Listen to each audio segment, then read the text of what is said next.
Nyakora Mugejuang osekalo kanyo dakika 15 tok sa achiel mar okinyi machiegni twak maro mokwongo okinyi makawuono matai nyinga Joyce Oduor. Nyakora Mugejuang okinyi makawuono wadwa twaka kotudore kod liet mar siasa. Nyalo bedo ni liet mar siasa medore e pacho kae kosango matimore. Inya ka odiochieng' manyoro ne waneno kama ne en jalup jatend piny Rigathi Gachagua ne oriembe en kachiel kod jod bura masire lwedo e kinde mane giyuoro e ik moro mane timore e gwenge mag Limuru. Ma nyiso nango nyalo bedo ni kata kamano Rigathi Gachagua wuon odiochieng' manyoro no wuok oko kowacho ni nyalo bedo ni nitiere jogo mane ochul mar mondo mi oget ngimane e kinde ik makamano. Ka bende koro no wacho ni nitiere kidi moro mane oba e nyamburko mare mano chuo toyo nyamburko mare manyalo bedo ni ene mane kidi makamano lenge. Kata kamano ne otonya magi ringo bagi wuok e ik makamano. Ang'o momiyo magi timore tango makelo medo miyo liet mar siasa koro jimbore pacho kae kata bedo ni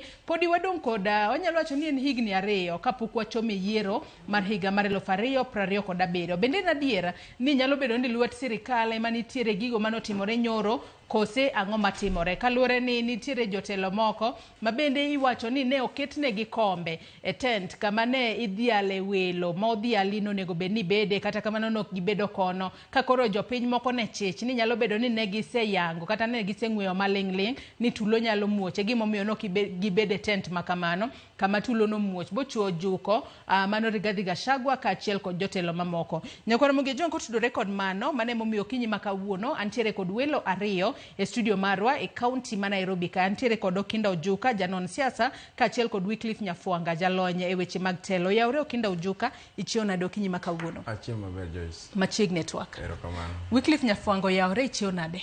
Yaure nya Joyce achie maber. Machieg network. Erokamano. Nyakora Mugejuang kaka iseneno magi welo mantiere godo ka in beni nyalo tudri kodwa kokale yore waduto te mag tudruok okinyi makawuono koriwo nyaka namba mar ote machuok 236600. Facebook ibiro yudowa achiel kachiel Ramogi TV X @Ramogi TV. Kan beni nyalo tudri koda e Facebook page mara ibiro yuda Joyce Oduor, mbui mara mar X ibiro yuda @JoyceOduor_. Kawachaka yanga dago mar mondo mi wawinjane report manolos no odiochieng' manyoro ko jafombo marwa Cynthia Onyango kotudore koda kaka tulono muocha kama Rigathi Gachagua kaachiel kod jod bura masire lwedo no yuoro e ik moro odiochieng' manyoro e gwenge mag Limuru. We wawinjane monde.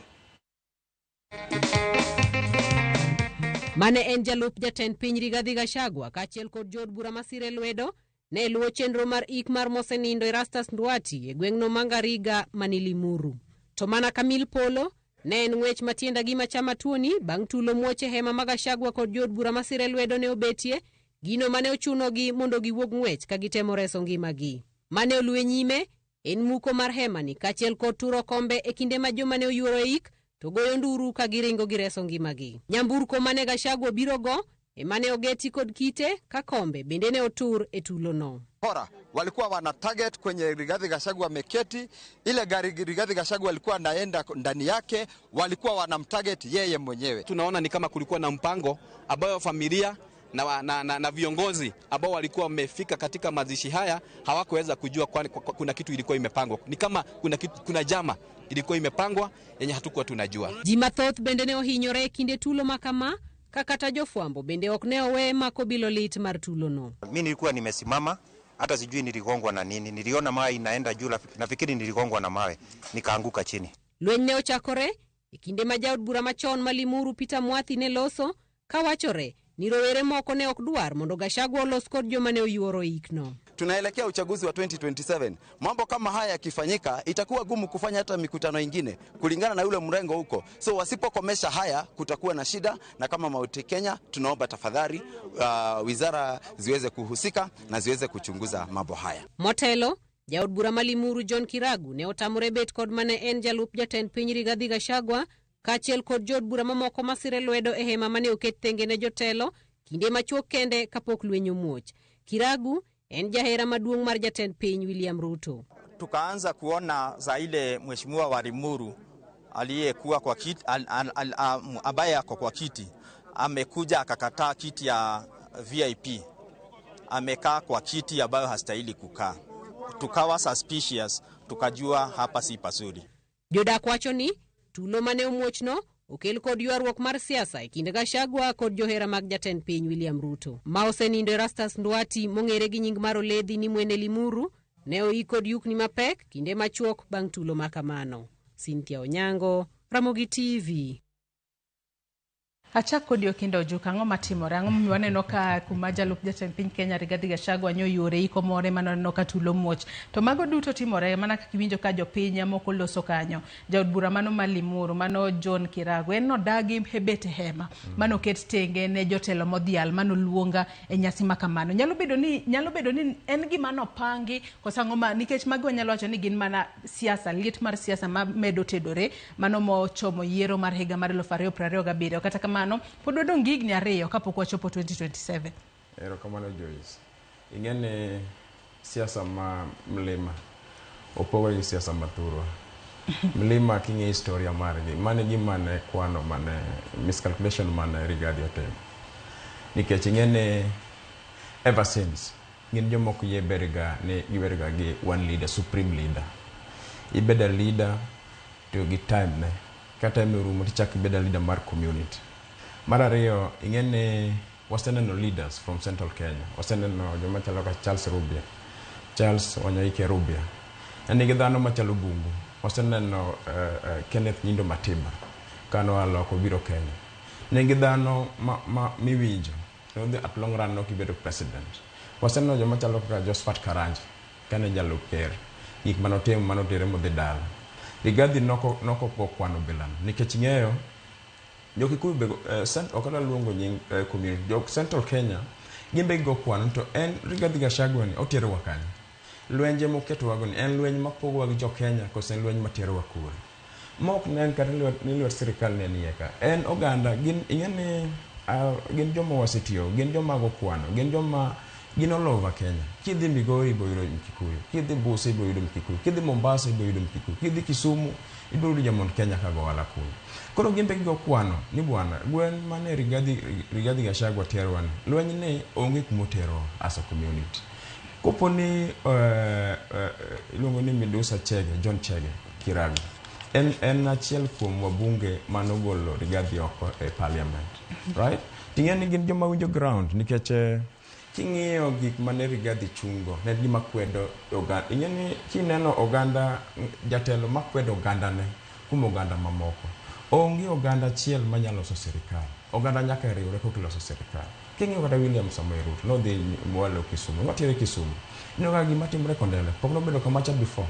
Ng'ise ni piny sane wang'iyo mbele. To Rigathi duoko Kikuyu chien. Mane mawang'o injo Kikuyu ka? Oduoko Kikuyu chien e yo machalo na nikech adira kwang'iyo kata motelo ne manitiere nyasi moro bane Rigathi Gachagua ne nitiere kachiel kod jatend piny kachiel kod jalup ne gi jotelo mamoko. Ne waneno ka norwak Rigathi Gachagua e yo makare. Ang'o momiyo manyoro ni ema koro tulo no muoch. Ing'eni siasa en gima change, Joyce. Siasa change on a daily basis. Siasa migo last week kata migo nyoro kichago kiny.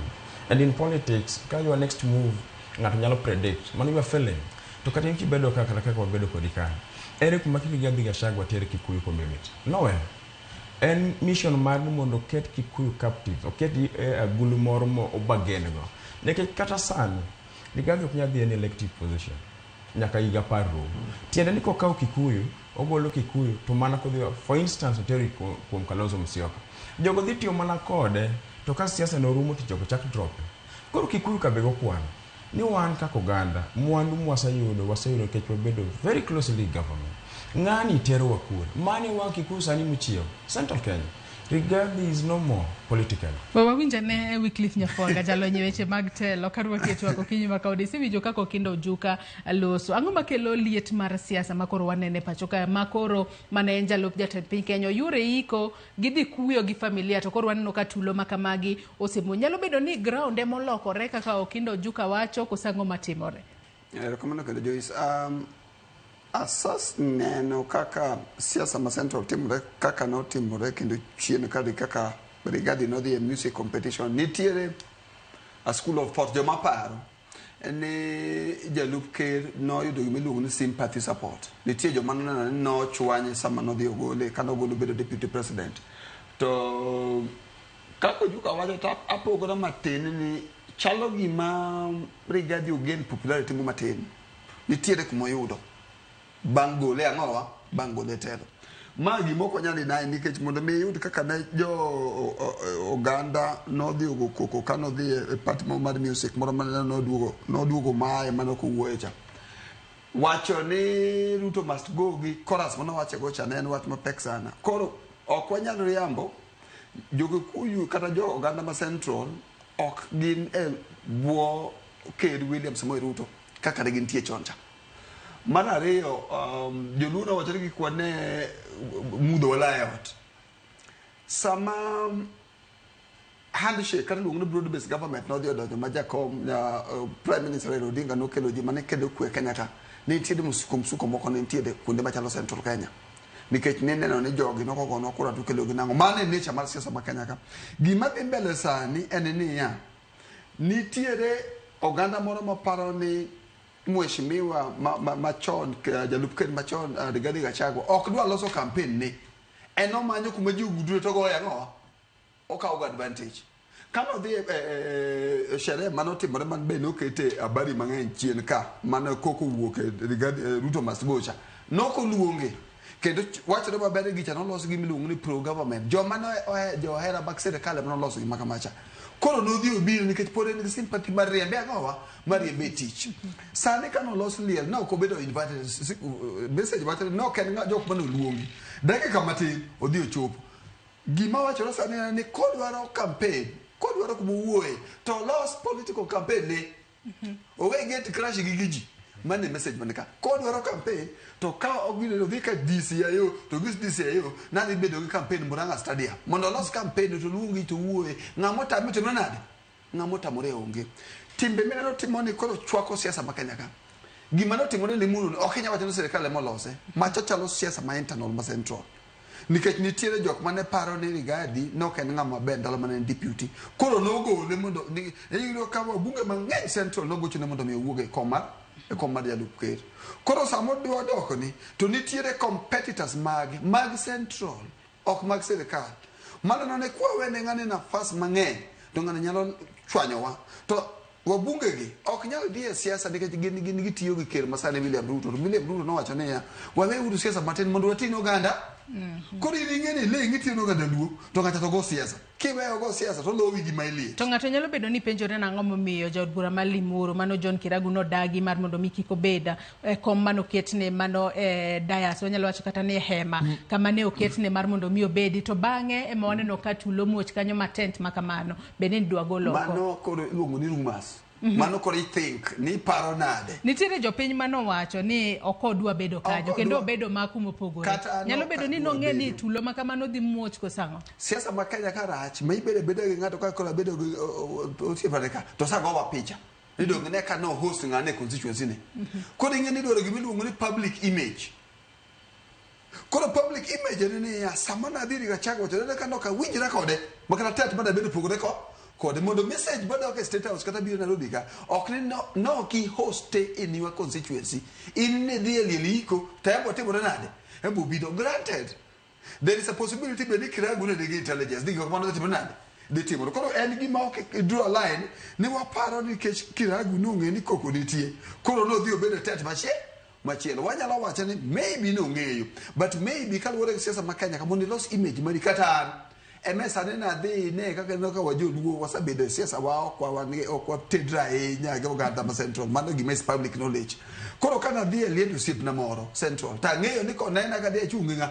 ka dhi bedo bat jalup ker machon Rigathi Gachagua tinde waje kare Wycliffe Nyafoka cha jango kare macha no sakalo ja Central koro ipicho ni piny tibedo kode matin mondo ka wacho wuo ka picho ogo tok ni kode machiegni koro gin weche ma is very complicated siasa ma Kenya ka cow dimension no to mai be kaka William Ruto no timbe kaka kori somo siasa no chaka wuok tungus wuogi sirkand William Ruto uwi sirkand Uhuru Kenyatta kano ikore mondo bedang'o mondo bed ker lakini kodi ng'eni Rigathi Gachagua to no sa thichoko kore mi ng'eno dwaro ni mondo kata ok obedo ker tane gima kesungulungo ni political mileage mungiso ni ya en gi sympathy lakini Joyce sympathy ngacho sa mako matin Central ka maku weru kutu timbo makosa manrailo timo kani ng'ise ni William Ruto ne ng'ane pek Rift Valley machon nyalo pa to ji owacho na pana ingeni anene na hero jo piny, I will go directly to the people. Dong William Ruto notingo Rift Valley modhigo, ng'ama nonge nodhi dhigo. Koro ng'at ma a political analyst or recognize ni Gachagua kawo wave ma central nikech siasa ma Kenya kaen mar ukabila. Iwinjo maler kabisa. Kendo mbele ka ibiro po mana kaka jo dot ma Kikuyu wadre kama tipo pa koko kaote to nyako kawo at least half. Okindo ju kaka duke to okinyi makawuono nyalo bedo nang'o momiyo Gachagua to ramo ni nitiere jogo ma nitiere sirikal ema nyalo bedo ni nopango tulo makamano. Kata kamano nowacho ni ok onyal yango gi. To wacho ni nitiere kata kidi mano babo goyo nyamburko mare ni kidi no negete. Ang'o momiyo rama ni nitiere sirikal ema lawe kinde duto. Kata bedo ni wach makamano notimore ang'eni bobed kitimo nonro mar mondo miyo yang ne to jomage mano chako tulo makamago adiera. Ingen mokwongo Joyce. Awinjo kipenjo sirna ni nang'o miyo mbunge cha nokobedo koma John Kirago. Yes, engineer John Kirago. Ingen ineno siasa ka onego respect the leadership, right? Opo ni Geoffrey Rigathi Gachagua edwa dhi Limuru to ogone mbunge makanyo simu. Yes. So wacho ni bwana abiro liel makama turu kanyo abiro mondo wabi ayuago. Ineno man you respect a leader, the leadership mar area no. Koro iting moro jomoko ne wacho ni kongo moko inyao okimodha ahinya mewo joma ni kanyo. Ng'acha kano dhi to yudo ka former deputy president mangi ok ng'ama tin at the same time is an elder, right? Kiweni kata gi siasa osetiye nyaka administration. Ineno ko kuongo mobiro mobedo kacha to oko notify area MP, right? Mbungu kinya bedo mbele kocha. Nani manga mocha kabisa. Kora na wena kongino abiri china ijope. Right? No jope dingen jo Maria kabisa. Inano I've worked with these people from Central Kenya. Gijo Maria kigo kwano, sani jigo kwano. Wano ganda wa joka lubu wago kwano. Ngento luenyi mari Rigathi tero wani Geoffrey Rigathi Gachagua tero wani. Luenyi ni otero wakanyi. Right? At the same time, inano ngat musu bedo a leader mbunge. Itejo mang'eny kabisa mo depend kuno. Right? Ite joma ng'eny kabisa masa moro semiyo tije. Ingeni ng'at mano keti Royal Kai Ramogi TV ka Joyce. Ng'ano no change lives o kata mari kende. Lives. Makidwa goyo ng'ama no kendo Joyce ka. People will hate you. Mani gima timore leadership. Ineno. Koro kopo ni Rigathi ochayo mbunge makacha. Jopiny mar mbunge motelo negi nyalo goye. Mar ariyo ineno ko embrace mbunge machon mano ywe. Right? Ineno ka mbunge mano yier gi jopiny otemo duoko othino to kawo mbunge mwadhicha mano yombi mano be nyalo wang'o gi jopiny. At the same time kwawe kata Limuru ne Joyce Rigathi no gen gimiluongo ni enemy no beli the nemesis. Rigathi kanen deputy president ma Kenya jo Kikuyu madongo leaders ma Kikuyu Central Kenya, right? No yudo go enemies, no keta lot of enemies, ne gik manotimo kata puotho Uhuru Kenyatta gineka. Nite joma ne igi wang' gik machalo bilang, right? Koro Kikuyu community wangi osechieo. Ni lweny ma Rigathi tero wani en lweny matero wana, right? To mane piny masani wadwaro. Nikech Kikuyu ng'eyo ne we cannot survive Kenya ka onge oganda mamoko. Kati dhi mana Migori as we speak, Joyce. Intie wuod achiel ma Kikuyu mantie yo Kuria land kocha. Wuod achiel ma MC margen de Kikuyu. Kidhi Busia, iboyo kidhi nyaka Bungoma, intie region ma iwacho ni Kikuyu land. Kidhi kata Lamu, iboyo do Kikuyu land. Koro ka Kikuyu kibukore ni Kikuyu ni Mount Kenya. Jalamu jandi do wacho nango. Kichino dak Lamu, ka gima dhi Mount Kenya, ka gina to konye kaka Jalamu. Mane kwano ma Kikuyu community segoyo ngiri Rigathi Gachagua. And it's done. We are done with them. Rigathi oserumo political. Oserumo. We've seen people. Waseneno Charles Rubia, Charles Wanyaike Rubia, Joyce, kanu chung Kikuyu land. Ni winjo. Waseneno Kenneth Nyindo Matiba, ko aloka. Dhano ni chalo bungu marerite. Noruma ruma kabisa. Waseneno Karanja. No bully other leaders. Right? Mane kuma Rigathi witego. Okinya bedo ruoth mar piny tituro buom joma tindo moyiera e piny. You cannot. Yes. To wach makono noseyo sirikal ni sirikal mano ditiere jogo ma sirikal mano chako tulo kata no chano tulo makamano. Ingen Joyce, we need to be honest, right? Ingen jok mane kelo tulo, jok mo tamore kata gin jopiny, civilians, jopiny kata king'iyo kata rwakruok margi. Ng'isi maka jopiny ma Limuru motamne ng'ani ochayo leadership maro. Ok sirikal dong tiyo gi police, sirikal tiyo gi jeshi, sirikal tiyo gi joma ting'o bunde. Ere gi lwet sirikal kacha. Minyalo wach mago ywak mago deyo ywak maro Minywa ka yogi pito dhiang' to modho amodha. Korka koro inyafuaga ka Beto Gachagua onego bed e tim ang'o gi sade, mana kaka isewacho ni en wanyalo wacho ni kinde mathoth ochopo achopa e rombe moko ma ok ochiwo kata notice nodhi chopo kanyo, ochopo achopa kacha kok ogwele kata. Onego bed notim ang'o kaluwore ni kuonde modhiye ema nyalo bedo ni en jalup jatend piny Kenya mano thichoko e apisi, en emomedo jimbo liet mar siasa e pacho ka ber in kaka jalony weche mag telo onego bed notim ang'o gi sani mar mondo mi oduoka ne piny liet mar siasa. To mana kaka isewacho jatend piny Kenya William Ruto wuon nojiwo josiasa kaachiel kod jotelo moko ni koro sani gihore giket siasa tenge gitine jopiny. To kwaneno ka tulo ma kama gi muoch gin weche mamedo mana duoko wa piny ahinya to wechego mag dongruok. Ojuko wacho maber kabisa ni ki idhi constituency moro to in status mag jalup ker machon to kata ing'eni ka ker ma Kenya ka William Samoei Ruto ka ndege dhi Amerika bing'eni message of goodwill yoro de country mora mora ma ndege dhi kalova piny mora mora ma ndege ker ma Kenya dhi kale iyoro ne message of goodwill kinyiso gi ni ker kinyo kalka mane kaka timo gate kumora mora. Koro onego bed ni nogo sime kata ngiso ngana ni kiny no abi kendo ang na bi e constituency ni mar bed ang'o mar bed liel kata bed mane ok owinjre ng'acha to it is gimito kisugluongo ni katasi iloso siep onyalo bedo no ko winjre gi bunge masani ma engineer Kiragu ma Limuru lakini bedo ng'ama nyalo make friendship mi go sime tingi sene ang na bi kanyo to bote machira dek na ineno ka bunge machon emu kato tulo wuok gicha macha local politics mag jo dot jo Kikuyu wawere wach mar serikal. The only advantage ma kel machon regarding nego kiluongo nying serikal tikelo sympathy ina ni dogina kake goya serikal goya is a very heavy statement maki wacho nega jiga tiluongo sympathy ne kaka gitimo na ne kaka gidwa timanade ne kaka ne gidwa nega. Watemo wacho niya ka Mheshimiwa Rigathi Gachagua ne dwaro ni mondo koro no sa yiere mondo no wacho dok pacho en koro operate from pacho otim gima very simple ka weekend ochopo to los domo mar Galamuro to kosaromo to timbe ang'owa owache weche mag siasa chik ma Kenya ka oyiene luongo ji together mondo bedgo to wacha agenda ne to kirit kuma ji mane gima dhi kelo shida nikech nyaka ne thiche oke weche mag telo onge kumoro mar Rigathi no wacho ni koro Rigathi no dhi wacho niya ni mit kata loso gi miluongo niya ni Thanksgiving no nyalo loso gima kamano kana advice mare nanya dhi ma dhi ang'isa no loso gimoro Mathira miluongo Mathira constituency miluongo ni Thanksgiving meeting mar ang'o mar goro ne jopiny erokamano ting'eni Mathira cha bende osawuogi mobuge cha tung musuo ma ok winjre nikech nokono Mathira constituency mbunge cha mnawacho publicly ni Rigathi no ng'ise ni mondo owere ga ng'owa owere gi serikal masani mondo gilos chama. Koro en ng'at ma onge gima kisungu luongo ni people skills en loso osiep people skills en gima kata ino ka dwari to anyalo goni sime wanyalo engage at a level to en ng'ama ke gimiluongo ni ma siasa to ma personal na winjo ko wacho ndalo moko chien ka ni en kana ndio nutie ken Limuru gi Kikuyu la en poko tiyo kaka Mega Mombasa Nyanza Rift en poko bedo gi that intercultural experience koro gi chande relationship gi ji Kenya lo kata ndalo mne bedo speeches machalo kaka Karolo Mundi no wacho gi maji mang'eny no wacho personality mar Rigathi.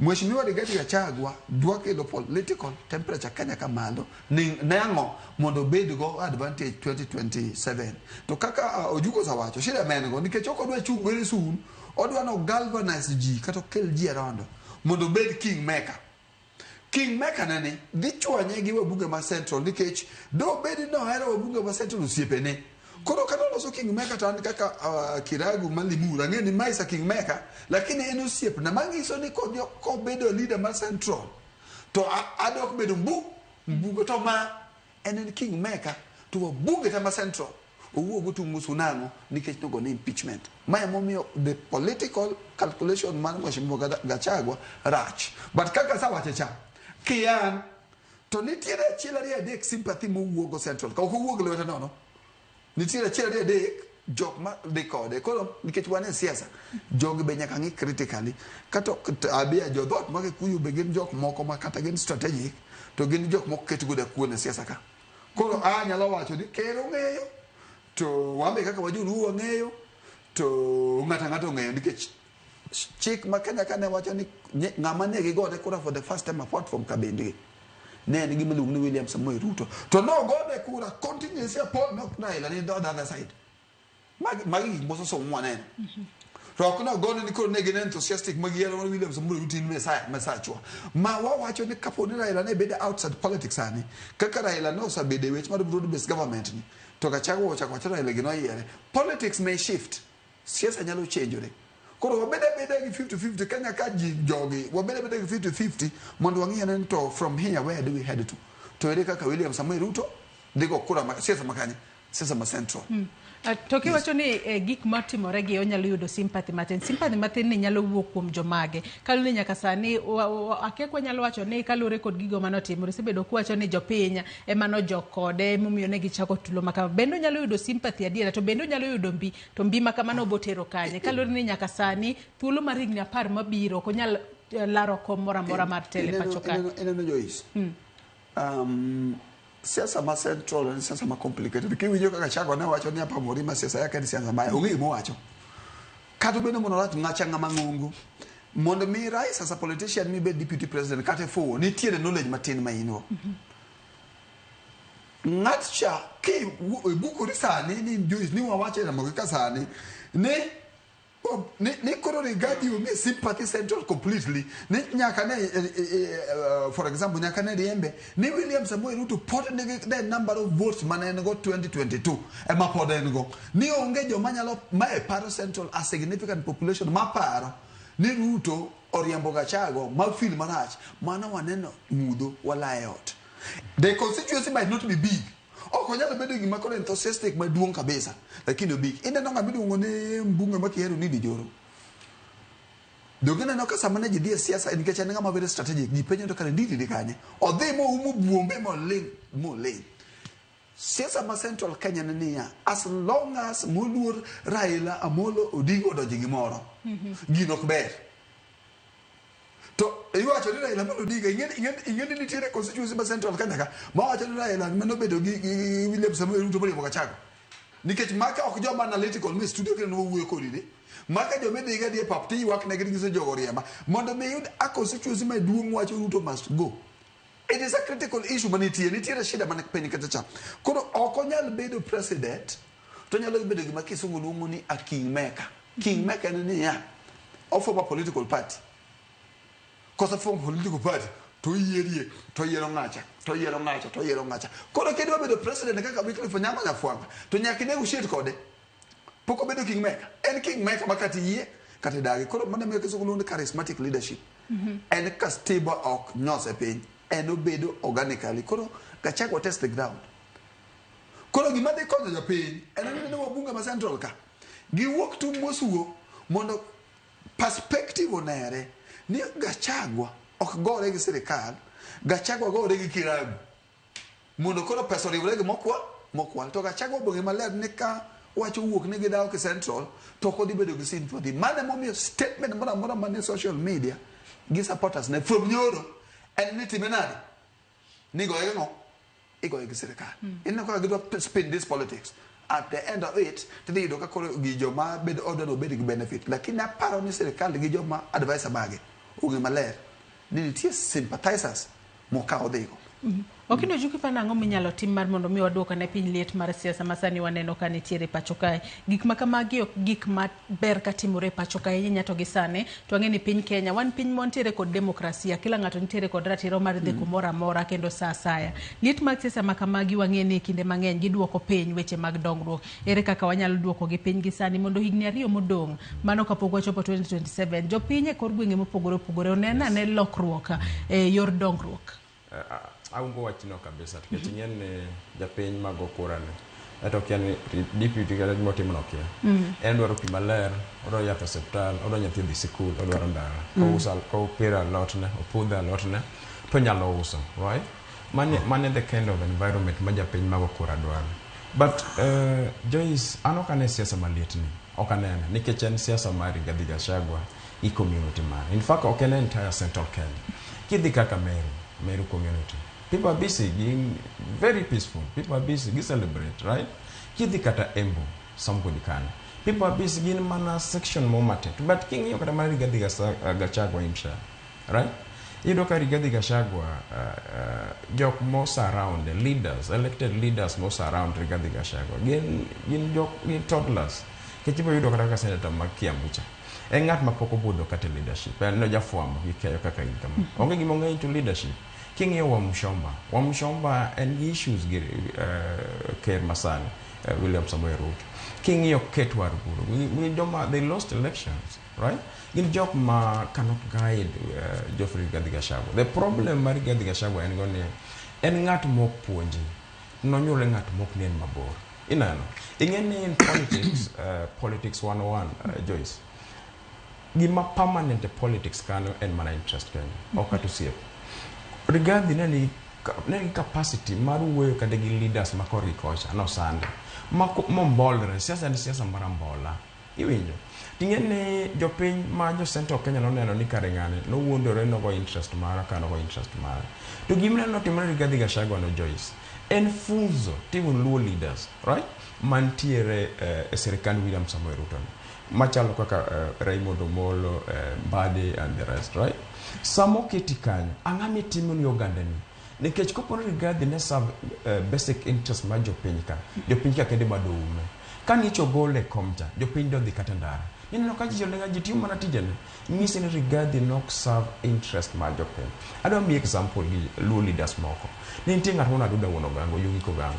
Nyaka sama wuoyo kodi kane, nyingo yugi wuoyo e piny luo nyaka sani. Ite olemo mano timo mang'eny, ite mano timo ne luo. Ite ng'at mano jode sirkal. Ojode naka ka lori kama to tingo luo to kete ang'o e kuonde mag polise apana pale. Gima otimore Rigathi Gachagua cha en funzo to ne luo leaders kata jok moyiere sirkal William Samoei Ruto. Ibro penji, for instance, kata kaka Raymond Omolo, ibro penji Raymond Omolo. The longest time is serve as Sirikal William Samoei Ruto. Mi wasko kadmari, jopiny riek sana. To ki wacha ni samona gero dlo moro ne dhako mo. Samo jopiny ok bi winjo gini. And the same thing mata sani inyo Rigathi Gachagua. Rigathi kano donjo kacha, mokwongo, no gore gi jo big wigs. Chakore gi families madongo, right? Ni kaka no sando Uhuru Kenyatta gene. Kichako donjo, ochako gore gi elected leaders, including mbunge margi me dala kumonyuole. Ineno. Koro gima nyalo kelo kwe mondo japiny oyud gima nyalo konyo en kwa were gi siasa mathol. Kendo na mor kabisa Uganda luo. Sani kidhi luo Joyce, kidhi e piny luo sani. People are busy. Jipura loni. People are busy. Jipuro doma. People are busy. Jing'iyo weche education. Ineno kaka rais odhi dala kucha. Yudo an environment wanyalo promise ko jopiny gima jopiny wacho sani. People are busy keto leaders tesre. Kendo sko kad margi. Kende jo piny penyo ni for the past 2 years in MC angam setimono. Jo piny penyo for the past 2 years in bunge in governor angam setimono wa jo piny. Aparo ni mano e kuma nyalo terwa mbele kwa siasa mathole. Yes. Adwa nasoma nemo kukum ote majoneno magwa cholo no kinyi makawuono kapok watieko twak marwa wadong mana gi dakika matin kende to watieko twak marwa mokwongo e chenro mar pinyo kinyi makawuono ote makamago abobedo kasomo gi achiel kachiel. Engineer Lazaro Kanyambo ngisa kani welcome back Joyce Odure kama na enyo ngisa kani mokwongo akwero leaders mondo owere kod politics of ethnic balkanization very dangerous for a cosmopolitan nation like Kenya. Odhi mele kocho ni otherwise gimane otimore ne Rigiji Limuru cha to pod early to predict siasa is a dirty game. Nyalo kata bedo Gachagua wuona kod his team emane temo create scenario moro mondo Uganda Mount Kenya onene sympathy nikech obedo targeted. Magi samoro nyalo kata bedo propaganda mag Gachagua owuona. An kaka brilliant political analyst odhi mbele wacho ni okanyal judge before digging deep into something. Mano Engineer Lazaro Kanyambok mar Kariobangi jamaguye Kanyada East. Erokamano ahinya kuom ote makamano. Ruth Nyathi Ochieng bende wacho ka ni liet mar siasa mathurka ochomo kamaracha. Gima notimore Limuru en gima rach ma ok owinjo timre e democratic country like Kenya. Odhi mele kwacho ni kar liel en kar kuyo to chala matinde jo siasa oseloko kar liel kama gitieke mirembgi mag siasa.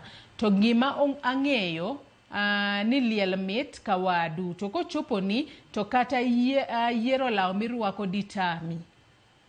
Ochopo sama koro owinjo tam jo siasa dhi liel to kochuno ni gidhi to kik migi platform. Gachagua bende owinjo ng'e ni ok odhi mbele Aya, mago moko kuom ote ma joneno magwa chwalonwa odiochieng' ma kawuono kata okinyi ma kawuono kokale yore waduto te mag tudruok okinyi ma kawuono. Med mana chwalo gi Nyakwara Mugia Jwang', wabo medo somogi e kinde mwadhi mbele kod twak mar okinyi ma kawuono. Ote mar Ruth Nyathi Ochieng' no kanyalo mana tieke, wacho ka en Gachagua bende owinjo ng'e ni ok dware, ok owinjo dhi e public places kama sirikal dhiye. Ne waneno kodhi Embu ordination mar Bishop Kimani ma osebedo tabia ne, to winjo we liel kochuno nyaka odhi to kik odhi chieng' ika bayo wach seche te bende owerego, oluwo twak ka entiere umoja enako. Mago mana moko kuom ote ma joneno magwa chwalonwa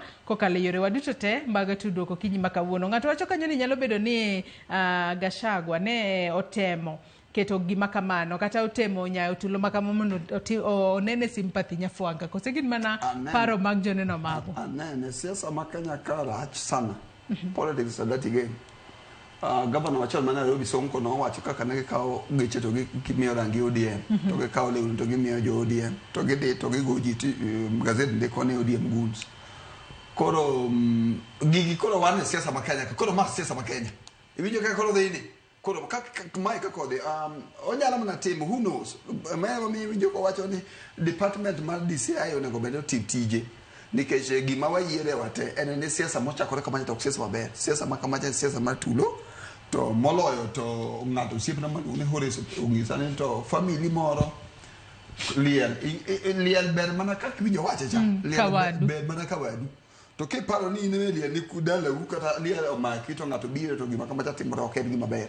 Koro waparo ni sirikal biro timo investigation but pejo no ng'ama nigi ng'eyo nge but kaluwore gi siasa mar Kenya otimo timbe gima tambe timo dong ne gitime sirikal gik mineno koro timore kata miwinjo wacho ni timore wach mar Budur Gachagua no timore kata ndalo mane farm mar Northlands ne givamia magi kwal rombe mabe oluonge nying jalup ker machon. Koro magi siasa magi ng'eyo, koro samedo the sympathy to win koro ng'iyo long time goal ni to waket wasanita siasa ma Kenya ka eyo manan machalo nade. Yeah, atok nyaka sari paro ni in korka kori kata bedo ni okindo juko oselero in korka kori par nang'o monego bene timo mar mondo mi oduoka ne piny liet mar siasa mondo dongruok ochop ne jopiny nikech ok ber ka sani koka waneno ka jo siasa odhi liete kinde ka kinde koka gigoyo siasa kaya to magi gik masche moko nyayo kata tulo to ken kata Limuru kendo wasebedo kwaneno gi nyaka gwenge moko. Okay, nyalo duoko finy nikech ing'ene chiko yie ne jiromo. Koro mema waluongo kisungu ni morality cannot be legislated. And upon an kaka leader, mondo aneni sane teach, mondo adhi atino ganda. Emo mineno ka teach IBC en mondo elemisha jopuonji ji, mondo yiere ng'at moro malwiye lar. Ing'eni ka ji yiero to yiero president kawuono, to Kenya dhi meet the people mabe. Ing'eni chiko yiena. Kiny gokinyi, oyiero president, to Kenya dhi meet the people mabe. Okay, chiko yiena.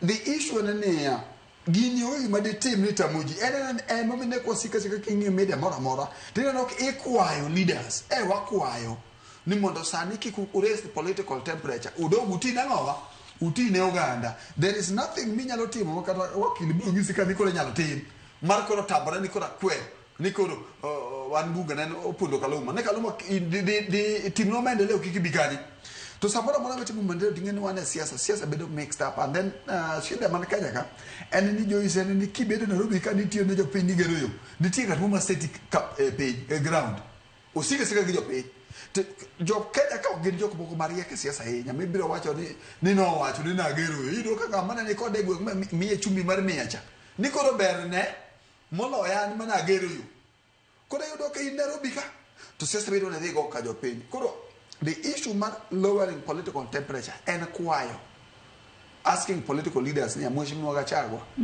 fine chiku yie ni nikoro in we cannot assume nikoro no wache studio ka ne Gachagua ken ja siasa nikoro ken sani oken ogine ne oken deputy and kwayo ni please wabede joma nyalo kawo time mondo watine jopiny.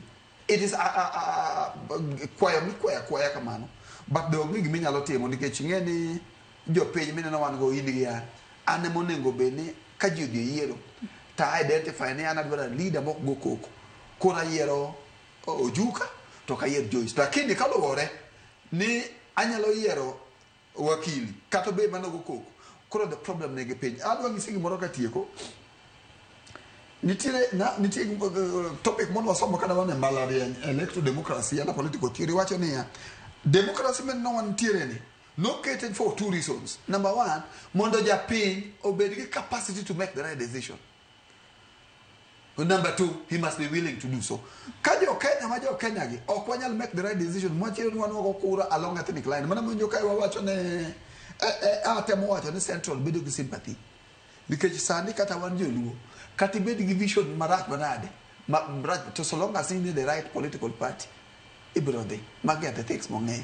Koro the question maji pejere ni what is the right political party ma central. Koro mane makwayo morality obede siasa jomosa yer manyalo winjo wakata kata kuma mora mundu teenager penjo duo political temperature. Wach ni mogik nyafwanga kachako kodi kapok wadhi jo kang'isa ni wadongi dakika 4 kende twatieko. Kwayo mheshimiwa amba kawach nyalo chopo ne mheshimiwa Rigathi Gachagua ni a leader and gimi luongo ni give and take. To siasa be okiye yiwa. Siasa en gima ketimo siasa makisa tiyo kosa yombi kisa yomba tanyalo goni sime maluongo na Joyce de nada bana ni yomba. Asa bede ele mo kata no ko sip na moro nyen moro be ni citizen ka. Ka wuok sadi ni mo nyen moro parliament ayo ka jok mana winyo ne dawe ni alo mo ko de ka wachiemo kanye. Wachiemo parliament. Ko ibedo with that kind of attitude ni we might agree on ideology twanyalo bedo siepe. Mane kaka gero siasa ka kata wakwayo siasa ni mondo giduok no political temperature kanye. Piny matin mondo dongruok otimre nade odhi mbele otherwise akondem mondo timre Gachagua cha en gima ok inyal promote kata ok inyal watch for politics nikech ober mana kacha kinto chopo Mombei ochopo Migori ochopo Siaya ochopo Kisumu kamano ero kamana inya Wycliffe Nyafwanga kendo joka wach ni mogik ka watieko kachiel kod pachi ewi ote mane joneno magwa bendo chwala wach na mogik mokwongo iwuoyo nter gima nyalo duoko temperature no piny ing'eni kidhi e dala maduong' Joyce dala chakore gi baba koro kopo ni rais mar ker ma Kenya montie sani kopo no goyo mana siasa mar development okogo siasa mathole kanisa hapa na pale to leaders giburo kopi nikech ene baba ma overall plus political party leaders inano kopo no uketo thole uketo ngufu matek kabisa party politics to jomo yiere party no wigi will gi tich jopiny kata joma no yiero gi gik mako kopo no ng'ito biro duoko temperature no piny mar ariyo gima nyalo kono oganda luo jothuru oganda luo wan kik wadonje lwenj Rigathi Gachagua gi William Samoei Ruto wan wang'i gima wadwaro e sirikal ma sirikal nyalo konyowa then waket wabunge waket MCAs waket senators waket governors mano yier gi jopiny mondo tine jopiny to piny madongoro en piny ma siasa thinie region ma dongore en region ma siasa ne piny kabisa akwayo oganda luo mogik manyalo nyisogi ni wadhi uru puodho to lam Nyasaye kwatimo kamano gima wabro lokore ero kamana inyo kenda ojuka janon weche mag siasa kachiel kod Wycliffe Nyafwanga jalonye weche telo kuom kawo thuolo mar okinyi ma kawuono bi watwako tudore kod liet mar siasa masani medore pacho kanyakora mugia jwang' in benda goniero kamana inya kuom bedo kodwa nyaka gisani mwachopo e giko mar twak maro mokwongo e chenro mar pinyo okinyi ma kawuono wageno ni jo siasa biro bedo kaketo tenge weche mag siasa mar mondo mi gichiw thuolo ne jowete gi manitiere telo mondo otine jo Kenya e yo makare jo Kenya oyudane dongruok e gwenge mopogore opogore ma onge liet moramora mar siasa nyakora mugia jwang' yena mar mondo mi akaw yoyo madundo gi sani chenro mabiro bang' mae en ang'e jothumbewa mikelo ni kod Solomon Aticho Kafaya kikidhi mabor.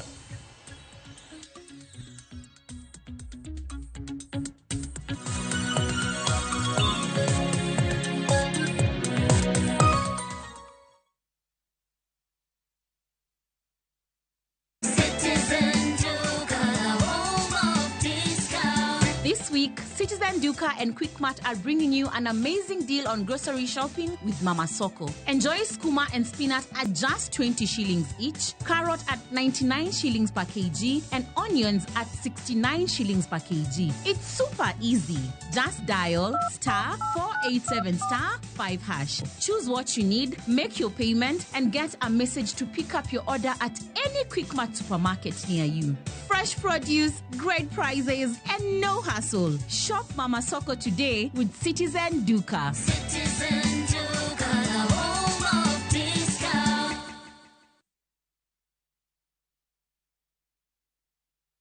chak wuoth materi kama ber lilo ema nitie.